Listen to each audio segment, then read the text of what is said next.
बिस्मिल्लाहिर्रहमानिर्रहीम। मेरे बेटों और बेटियों, अस्सलाम वालेकुम। Hope you are all fine and well prepared. आज हम बायो का दूसरा लेक्चर शुरू कर रहे हैं, लेकिन लेक्चर शुरू करने से पहले प्रीवियस लेक्चर में से मैं एक दो क्वेश्चंस आप लोगों से पूछ लेता हूं ताकि मुझे आइडिया हो जाए कि how have you prepared the previous lecture. तो मैं पहला क्वेश्चन पूछ रहा हूँ, वो जो बेटी बैठी हुई है अपने घर में मुझे नज़र आ रही है, मेरा ख्याल ये सैटेलाइट टाउन है, ये गली से फील हो रहा है और कुछ खा भी रही है बेटी बैठे हुए। इसी बेटी से पहला क्वेश्चन पूछता हूँ, बेटा आप बताओ what is the percentage of lipids in a bacterial cell. जी हाँ, बिल्कुल ठीक, शाबाश, सही बता दिया। अब बेटों की बारी है, तो बेटों में से वो गुलशन इकबाल का बच्चा, गुलशन इकबाल फील हो रहा है। चंदा बेटा आप बताओ what is the percentage of RNA in prokaryotic cell. अब यहाँ पे मैंने बैक्टीरियल सेल नहीं कहा, प्रोकैरियोटिक सेल। बिल्कुल ठीक, सही कह रहे हैं, करेक्ट आंसर, शाबाश। ऐसे ही वो बेटी जो मॉडल टोन में अपनी अम्मी से बातें करती नज़र आ रही है मुझे, बेटा ध्यान रखना है लेक्चर के दौरान नो टॉकिंग प्लीज़। अगर आपको आपके पेपर में ये शॉर्ट क्वेश्चन आ गया what is the importance of tetravalency of carbon, तो आपका आंसर क्या होगा? जी हाँ, वो जो आपकी बुक ने लिखा हुआ है या नोट्स में लिखा हुआ है, पहली 5-7 लाइनें जहाँ टेट्रावैलेंसी का है हेडिंग दिया हुआ है, बस ठीक है, वो 5-7 लाइनें हम लिख देंगे और ये शॉर्ट क्वेश्चन का आंसर बिल्कुल ठीक है। बैठिए, लीजिए बेटा, हम बाकायदा दूसरे लेक्चर की बिस्मिल्लाह करते हैं। It is the importance of water, important long question है और depending upon the paper setter, जो पेपर सेट करने गए हैं उन पे डिपेंड करते हैं। He may ask long question, he may ask short question, he may ask MCQ from this topic. लिहाजा इम्पोर्टेंट टॉपिक उसको आप ध्यान से तैयार करेंगे। तो इम्पोर्टेंस ऑफ वाटर में सबसे पहले हम इसकी जनरल इम्पोर्टेंस देखते हैं। जनरल इम्पोर्टेंस में पहला पॉइंट है it is the medium of life. हमें पता है मीडियम कहते हैं माहौल को, एनवायरनमेंट को, तो हमें पता है कि first of all life started in water. हमारी बायो की बुक्स में कई जगहों पे ये लिखा हुआ है life first of all started in oceans, पानी में लाइफ का आगाज़ हुआ, एक इम्पोर्टेंस हो गई। दूसरा, lot of life is found in water. बेतहाशा समंदर, दरिया, झीलें, नदी नाले भरे हुए पानियों से और उन पानियों में लाइफ है बेतहाशा। तो दो बातें हो गई। तीसरा, all reactions take place in water, almost all reaction take place in water. इन्हीं तीनों बातों की वजह से water is called the medium of life. दूसरा point, it is the most abundant component in living cells. यह आप पढ़ चुके हैं, जो टेबल हमने पढ़ा था, 70% वाटर, सबसे ज़्यादा अमाउंट पानी की है बाकी सारे कंपोनेंट्स की निस्बत। और यहाँ हम पढ़ रहे हैं इट वेरीज फ्राम 65 to 89। वो एवरेज हम 70 लिया था हमने, तो किसी सेल में 65 है, तो किसी में 72 है, तो किसी में 78 है, तो किसी में 89 है, वेरी करता है, एवरेज 70% है। ये MCQ के तौर पे आप याद रखेंगे। और ये भी MCQ बड़ा इंपॉर्टेंट MCQ है, कई मरतबा पेपर में आ चुका है कि इन और bone cells percentage of water is 20%। और ऐसा ही इन और ब्रेन सेल्स, अब यहाँ पे देखिए ब्रेन सेल्स का नाम आपको आता है न्यूरॉन सेल्स, कहीं वो ब्रेन सेल का नाम लिए बगैर न्यूरॉन सेल कह ले तब भी यही परसेंटेज हमने लिखनी है। 85% water is present in our brain cells. तो कहते नहीं, आपने सुना है कि इसके दिमाग में पानी ज़्यादा है, ये लड़की इसीलिए ज़्यादा बोलती है, तो ये 85% बहुत ज़्यादा पानी है हमारे दिमाग में। अगली इम्पोर्टेंस है about all reactions take place in water, और पानी की एक प्रॉपर्टी आगे हम उसको एक्सप्लेन करेंगे। तो उसकी वजह से बहुत सारे रिएक्शंस, तकरीबन सारे रिएक्शन पानी में होते हैं। And it also helps in hydrolysis of macro molecules. Larger molecules पानी की प्रेजेंस में पानी के साथ रिएक्ट करके they are broken into smaller molecules, micro molecules. Example starch, break होके पानी से रिएक्ट करके it is converted into glucose. ये हो गया हाइड्रोलिसिस। नेक्स्ट प्रॉपर्टी है, it is the raw material. Raw हमने मीनिंग लिख दी है, basic material for photosynthesis. Equation आपको याद है 6CO2 + 6H2O। तो ये दो बेसिक कंपोनेंट्स हैं, they combine together to make glucose. तो फोटोसिंथेसिस में इम्पॉर्टेंट पार्ट प्ले करने वाला मॉलिक्यूल है वाटर। अब हम आ रहे हैं इसकी बायोलॉजिकल या बायोकेमिकल इम्पॉर्टेंट प्रॉपर्टीज़ पे, जो हमारे टॉपिक का हिस्सा हैं। इसकी एक ज़बरदस्त खूबी है सॉल्वेंट प्रॉपर्टी। आपने सुन रखा है water is the best solvent, या कह देते हैं water is the universal solvent. उसकी reason water is a polar molecule. अब हल्का सा मैं आपको गाइड कर देता हूँ, आपको पहले से भी पता होगा कि इसको पोलर क्यों कहा जाता है। आप सब लोगों को मालूम है वाटर पोलर है। आसान मतलब ये कि इसके दो पोल्स हैं, यानी दो सिरे हैं, दो एंड्स हैं, एक पॉजिटिव एक नेगेटिव। ऑक्सीजन पे पार्शियल नेगेटिव और हाइड्रोजन पे पॉजिटिव। इसी वजह से इसको हम पोलर कह रहे हैं। अब देखते हैं पोलर होने की वजह क्या है। पोलर कहते हैं किसी भी मॉलिक्यूल को पोलर कहेंगे if there is uneven distribution of positive and negative charge in a molecule it is called polar.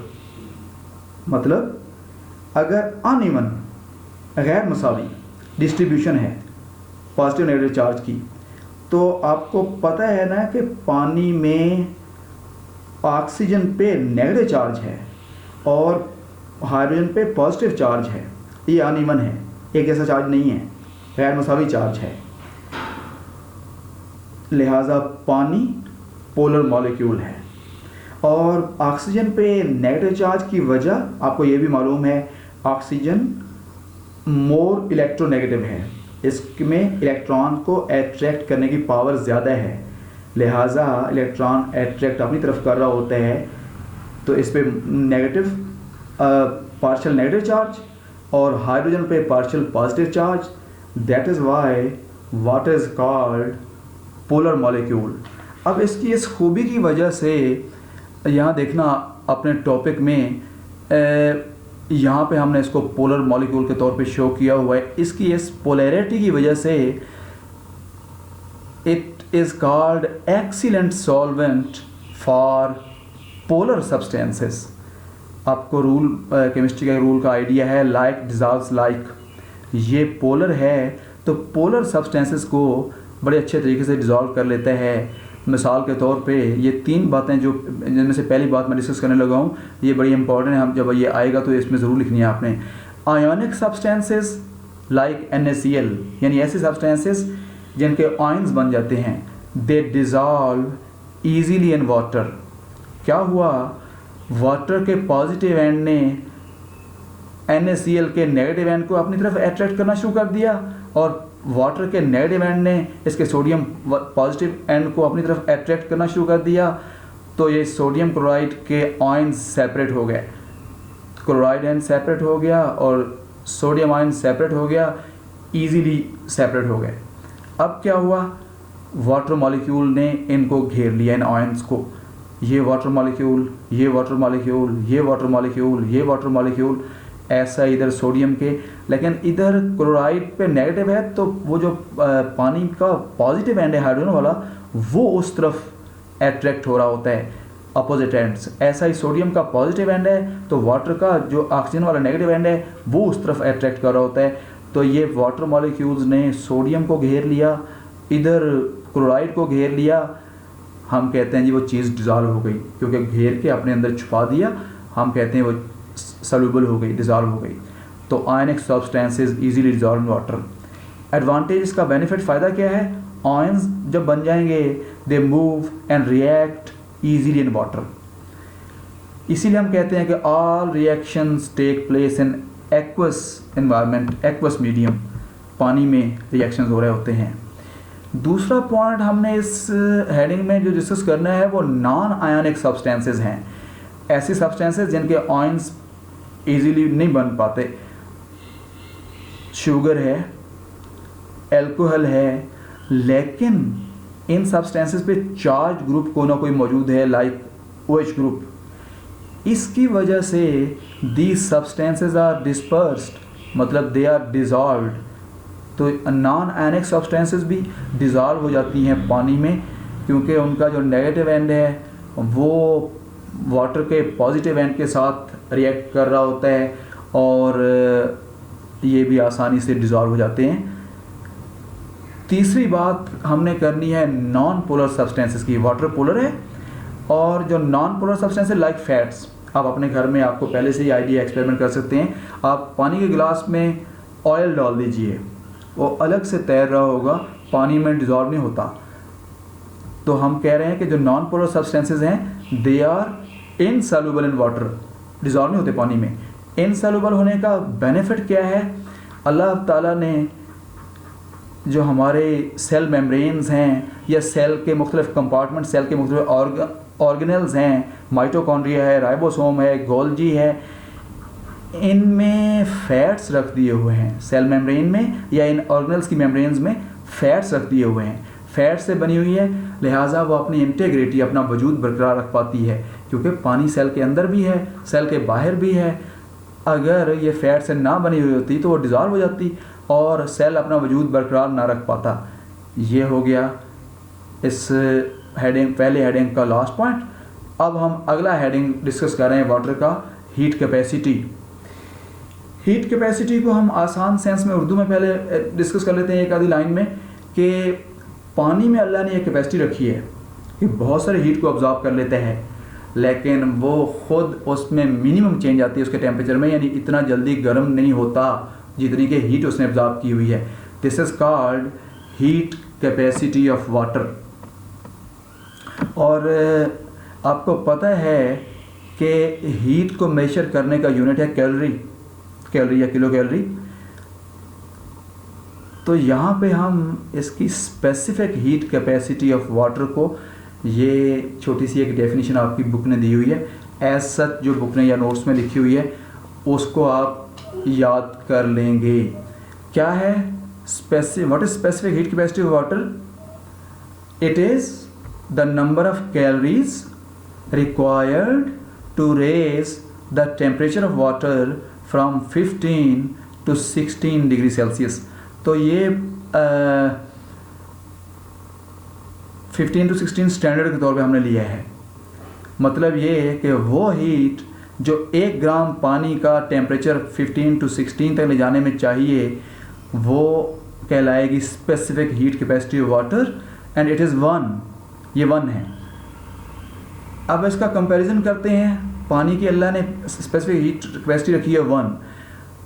आप देखिए, मैंने यहाँ पर एग्जांपल के तौर पर लिख दिया, पेट्रोल की 0.53 है, अल्कोहल की 0.54 है। लिहाजा इसमें बहुत ज़्यादा हीट ऑब्जॉर्व करने की पावर है, और यही वो पावर है हीट ज़्यादा ऑब्जॉर्व करने की, जिससे खुद तो गर्म नहीं होता लेकिन हीट बहुत सारी ऑब्जॉर्व कर लेते हैं। अब आप रेत पे नंगे पाँव चलें, सूरज की तेज़ रोशनी पड़ रही है, रेत काफ़ी गर्म है, आपके पाँव जलना शुरू हो जाएंगे, क्योंकि उसकी स्पेसिफिक हीट कैपेसिटी पानी की तरह नहीं है। पत्थरों पे चलें, आपके पाँव जल रहे होंगे। अगर आप पानी पे चल पाएँ, शायद आप में से कुछ चल भी लें, तो पानी उतना गर्म नहीं लगता अगर उतनी हीट उस पर पड़ रही है, क्योंकि इसकी स्पेसिफिक हीट कैपेसिटी ज़्यादा है बाकी चीज़ों की निस्बत। तो इसकी रीज़न, जो सोल रीज़न है, वो जो पिछला पेज पे मैं दिखाता हूँ आपको, ये देखिए, पानी के मॉलिक्यूल्स के दरमियान ये वाटर मॉलिक्यूल है HOH, और इधर भी O और ये इसके 2H, ये एंड्स, इनके 2 पानी के मॉलिक्यूल्स के अपोजिट एंड, पॉजिटिव और नेगेटिव एंड के दरमियान में हाइड्रोजन बॉन्ड होते हैं, और यही हाइड्रोजन बॉन्ड हैं जिन्होंने इसकी स्पेसिफिक हीट कैपेसिटी को शानदार 1 पॉइंट पर रखा हुआ है। मैक्सिमम हीट ऑब्जॉर्व कर रहते हैं ये बॉन्ड्स, और इतना आसानी से पानी गर्म नहीं होता। लिहाजा हम कहते हैं कि ये बड़ा ज़बरदस्त कैरेक्टर है इसका, और इसका एडवांटेज देख रहे हैं, इसका फ़ायदा देखते हैं। Water is a temperature stabiliser of environment. ये माहौल समंदरों का है, दरियाओं का है, झीलों का है, या हमारी बॉडी का है, उसको स्टेबलाइज किया हुआ है, उसका टेम्परेचर इतना नहीं बढ़ने दे रहा इसके हाइड्रोजन बॉन्डिंग की वजह से। और वो लाइफ जो है पानियों में रवां दवाएँ है, वरना टेम्परेचर बढ़ जाए तो लाइफ को नुकसान हो सकता है या हमारी बॉडी को नुकसान हो सकता है। और दूसरा है protection of life from sudden thermal shock. कहीं अचानक ये ना हो कि एकदम गर्म हो जाए पानी और उसके अंदर जो लाइफ है वो मर जाए, उसको पता ही ना चले और फ़ौरन वो उस टेम्परेचर को उनको शॉक पहुँचे, सदमा पहुँचे और थर्मल टेम्परेचर की वजह से और लाइफ मर जाए। इसीलिए कहा जाता है कि ये प्रोटेक्ट कर रहा है लाइफ को, हमारी अपनी बॉडीज़ को या पानियों में जो लाइफ पाई जाती है। ये है जी हीट कैपेसिटी। अब हम अगले कैरेक्टर की तरफ जा रहे हैं और प्रॉपर्टी देख रहे हैं, हीट ऑफ वेपोराइजेशन। वो हीट जो लिक्विड वाटर को वेपर्स में कन्वर्ट करने के लिए अब्जॉर्ब करता है पानी, it is called heat of vaporization. It is the number of calories, कितनी calories per gram, 1 gram water absorb करेगा लिक्विड वाटर को वेपर में चेंज करने के लिए। तो number of calories absorb per gram water vaporized, this is called heat of vaporization. Specific heat capacity of vaporisation of water, इसको MCQ के तौर पर याद रखिएगा, 574 किलो कैलोरीज पर किलोग्राम। 1 किलोग्राम पानी को वेपर्स में चेंज करने के लिए जो हीट चाहिए वो है 574 किलो कैलोरीज। इसकी एग्जांपल हम ले रहे हैं, 1 लीटर पानी ले लीजिए, 1 लीटर कह दें या 1000 मिलीलीटर कह दीजिए, उसको आग पे रख दें, उसमें से फ़र्ज़ कीजिए 2 ml, 1000 ml में से 2 ml वाटर वेपर्स में कन्वर्ट हो गया। अब जो रिमेनिंग कितना बचेगा, 998 ml। उस 998 ml का टेम्परेचर 1 डिग्री सेल्सियस लेस हो गया, क्योंकि वेपर्स जो हमारी बॉडीज़ में से या वाटर बॉडीज़ में से, यानी वाटर बॉडीज़ कहते हैं समुद्रों दरियाओं को, या प्लांट बॉडीज़ में से वेपर्स बन रहे हैं, वो फालतू हीट को साथ ले जा रहे हैं, इसलिए टेम्परेचर कम हो जाता है। और इसी का बेनिफिट में, इसी बात को हम थोड़ा सा आगे एक्सप्लेन करते हैं। इसका बेनिफिट है हीट ऑफ वेपोरेशन जो है, it helps in regulation of our body temperature. तो हमारी जो स्वेटिंग हो रही होती है, पर्सपिरेशन हो रहा है, पसीना आ रहा होता है, बॉडी की हीट को बाहर लेके जा रहा है, फालतू हीट को जो हमारी मेटाबॉलिज्म में हीट प्रोड्यूस हो रही है, ताकि हमारी बॉडी का टेम्परेचर मेंटेन रहे। तो ये रेगुलेट हमारी बॉडी का टेम्परेचर कंट्रोल करने में हेल्प कर रही है हीट ऑफ वेपोराइजेशन। और ऐसा ही अगर बुखारात बन रहे प्लांट सरफेस में से, इसे कहते हैं ट्रांसपेरेशन, ये भी कूलिंग इफेक्ट प्रोड्यूस कर रही है इसमें प्लांट्स में। जैसे हमें ठंड का एहसास होता है जब हमें पसीना आया हो, ऐसे ही प्लांट्स में भी, क्योंकि फालतू हीट को निकाल रहा होता है। तो नेक्स्ट प्रॉपर्टी है आयोनाइजेशन। हमें पता है ये नेचुरल एबिलिटी है वाटर में कि water molecules ionise to form hydrogen and hydroxyl ions, ये इसकी नेचुरल एबिलिटी है। ये स्टैंडर्ड टेम्परेचर 25 डिग्री सेल्सियस पे concentration amount of hydrogen and hydroxyl ions in pure water, वो इतनी होती है 10⁻⁻7 मोल्स पर लीटर। 1 लीटर पानी में इतने मोल्स। अगर हम इसको पीएच फॉर्म में कन्वर्ट कर लें इसी आयोनाइजेशन प्रॉपर्टी को, तो आपको पता है पीएच जो है, it is the measure of acidity and और अल्कलिनिटी ऑफ ए सब्सटेंस। किसी चीज़ क्या वो एसिडिक है या बेसिक है, तो इसको हम लेते हैं pH is equal to -log hydrogen ions concentration amount. तो pH equal to -log hydrogen ion concentration कितनी है, 10⁻⁷ मोल्स। तो इसको अब जब हम लॉग टेबल में चेक करते हैं तो वो बनती है 7, इसलिए हम कहते हैं pH ऑफ वाटर 7 है। और 7 pH न्यूट्रल pH कहलाती है। इसीलिए अल्लाह पाक ने पानी को हमारे सेल्स में, तमाम लिविंग बॉडीज में लिक्विड के तौर पर रखा है। अल्लाह चाहता तो पेट्रोल भर देता, अल्लाह चाहता कोई तेज़ाब भर देता हमारी बॉडीज़ में, लेकिन बेतहाशा नुकसान मिलता बॉडीज़ को। इसीलिए न्यूट्रल पीएच को रखा हुआ है, ये बफर के तौर पे काम करता है। कोई हमारी बॉडीज़ में, हमारे सेल्स में कोई एसिडिक सब्सटेंस चली जाए, बेसिक सब्सटेंस चली जाए, उसको न्यूट्रल करने की कोशिश करता है ताकि बॉडी को लॉस ना हो। तो आयोनाइजेशन का बेनिफिट, आयंस जब बनते हैं they take part in many reactions, बहुत सारे रिएक्शंस में हेल्प कर रहे होते हैं वाटर जो आयंस हैं। और neutral pH beneficial for life, अभी मैंने बता दिया हुआ है कि ये एसिडिटी अल्कलिनिटी को कम करता है, बफर के तौर पे काम करता है। और लास्ट बट नॉट लीस्ट ये प्रॉपर्टी है प्रोटेक्शन। प्रोटेक्शन किस सेंस में कर रहा है, ये 3 छोटे पॉइंट्स हम इसके बताएंगे। Water is effective lubricant in our bodies. हमें पता है हमारी एलिमेंट्री कैनाल में, ग़िज़ा की नाली में, दीवारों के नाली के अंदर वाली दीवारों में लिक्विड है, पानी है। ऐसा ही हमारी सांस की नाली ट्रैकिया में पानी है जिसने उनके अंदर की दीवारों को गीला रखा हुआ है। निवाला हम खा रहे हैं और कहीं फंस ना जाए, आगे चलता जाए, तो पानी ने ल्यूब्रिकेट किया हुआ है हमारी एलिमेंट्री कैनाल को, और ताकि ग़िज़ा आगे मूव करती जाए।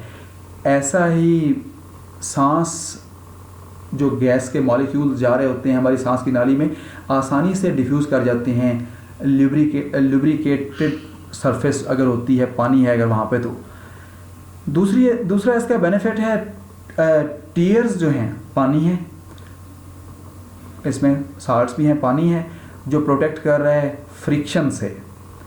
हमें ये बड़ा एडवांटेज है, ख़ास तौर पर लड़कियों को जिनको रोना जल्दी आ जाता है, उनके आंसू जो हैं, और वो आंसू उनको बचा देते हैं रगड़ से। एग्जांपल के तौर पे कभी हमारी आंख में कोई चीज़ चली गई और हमने रबिंग शुरू कर दी और आंख लाल हो जाती है, लेकिन इंजर्ड होने से बच जाती है क्योंकि वो पानी अल्लाह ने रखा हुआ है जब हम रगड़ से बचा रहा है, और ज़ख्मी होने से आंख के टिश्यूज़ बच गए। और लास्ट में है it acts as fluid cushion against trauma. Trauma कहते हैं चोट को, तो ये चोट के इफ़ेक्ट को कम करता है। अभी नहीं कहा था हमने दिमाग के अंदर 85% वाटर है। कभी दिमाग को चोट आ गई, छोटी मोटी चोट को पानी जो है अंदर वो ऑब्जॉर्ब कर लेता है और दिमाग तक चोट का असर कम पहुंचने देता है। ज़्यादा बड़ा एक्सीडेंट हुआ है, ज़्यादा चोट है, वो अल्लाह की मर्ज़ी, तो बहरहाल ये रोल प्ले कर रहा है। यहाँ पे आज का हमारा लेक्चर फिनिश हो गया। उम्मीद है आप अंडरस्टैंड कर गए होंगे। अगर कोई चीज़ प्रॉब्लम क्रिएट करेगी तो इंशाल्लाह नेक्स्ट लेक्चर में आप मुझसे पूछ लीजिएगा, या उससे पहले मुझे मैसेज करके आप पूछ लीजिएगा, मैं आपको वो चीज़ क्लियर कर दूंगा। और उम्मीद है कि आप इसको बेहतरीन तरीके से तैयार करके आएंगे नेक्स्ट लेक्चर में। अल्लाह हाफिज़।